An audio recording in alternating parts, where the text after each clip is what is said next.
দর্শক বিন্দু, আজ 29শে সেপ্টেম্বর। চলুন দেখে নেওয়া যাক আজকে আমাদের পুজোর মধ্যে দিয়ে আবহাওয়া কেমন থাকছে, কোন কোন জেলায় বৃষ্টি হবে, কোন কোন জেলায় মেঘাচ্ছন্ন থাকছে আকাশ। চলুন দেখে নিই। আকাশে কোথাও নেই জমা কালো মেঘ। সপ্তমীতে ফের বৃষ্টি নামবে কি জানালো আবহাওয়া আলিপুর দপ্তর। সপ্তমীতে ফের বৃষ্টির পূর্বাভাস রাজ্যের একাধিক জেলায়। ছাতা মাথায় নিয়ে ঠাকুর দেখতে বেরোতে হবে। কোন কোন জেলায় সতর্কতা জারি করা হয়েছে জানালো আবহাওয়া আলিপুর দপ্তর। কি জানালো আবহাওয়া আলিপুর দপ্তর চলুন দেখে নেওয়া যাক। কলকাতায় অষ্টমী পর্যন্ত হালকা থেকে মাঝারি বৃষ্টির আশঙ্কা করেছিল আগেই হাওয়া অফিস। তবুও পঞ্চমী ষষ্ঠীর সন্ধ্যায় ভিজতে হয়নি কলকাতায় আসা দর্শনা প্রার্থীদের। তবু আইএমডি সূত্রে খবর, আজ ও কাল কলকাতার জন্য হলুদ সতর্কতা জারি নেই। রাজ্যে কিছু জেলায় বজ্রবিদ্যুৎ সহ বৃষ্টির আশঙ্কা করা হচ্ছে। কেমন যাবে আমাদের কালকের দিনটা? ছাতা মাথায় কি ঠাকুর দেখতে যেতে হবে আমাদেরকে?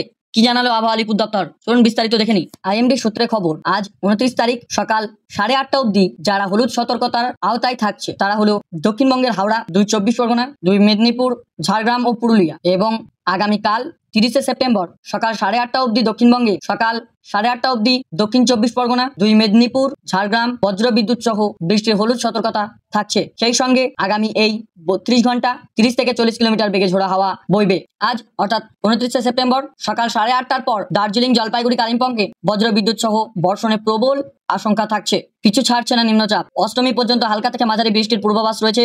ফলে এই কটা দিন আমাদের ছাতা মাথায় ঠাকুর দেখতে যেতে হবে। তবে অষ্টমীতে ফের তৈরি ঘূর্ণাবর্ত। নবমীর রাত থেকে আকাশের মুখ ভার। নবমীতে নিম্নচাপের বৃষ্টিতে ভাসতে পারে কলকাতা সহ দক্ষিণবঙ্গের বেশ কয়েকটি জেলা। সোমবার আজকে 29শে সেপ্টেম্বর সপ্তমীতে কলকাতা সহ গোটা দক্ষিণবঙ্গে বিক্ষিপ্তভাবে হালকা বৃষ্টি হতে পারে। মঙ্গলবার অষ্টমীতে কলকাতা সহ দক্ষিণবঙ্গে হালকা বৃষ্টি হলেও উত্তর আন্দামান সাগরে ফের ঘূর্ণাবর্ত তৈরি হবে। বুধবার নবমীতে কলকাতা সহ দক্ষিণবঙ্গে হালকা থেকে মাঝারি বৃষ্টি হবে, তবে উত্তরবঙ্গে বৃষ্টি বাড়বে। বৃহস্পতিবার নবমীতে গোটা দক্ষিণবঙ্গে ভারী বৃষ্টির সম্ভাবনা রয়েছে। উত্তরবঙ্গেও বৃষ্টির পরিমাণ আরও বাড়বে, বিশেষ করে জলপাইগুড়ি, আলিপুরদুয়ার ভারী বৃষ্টি হবে।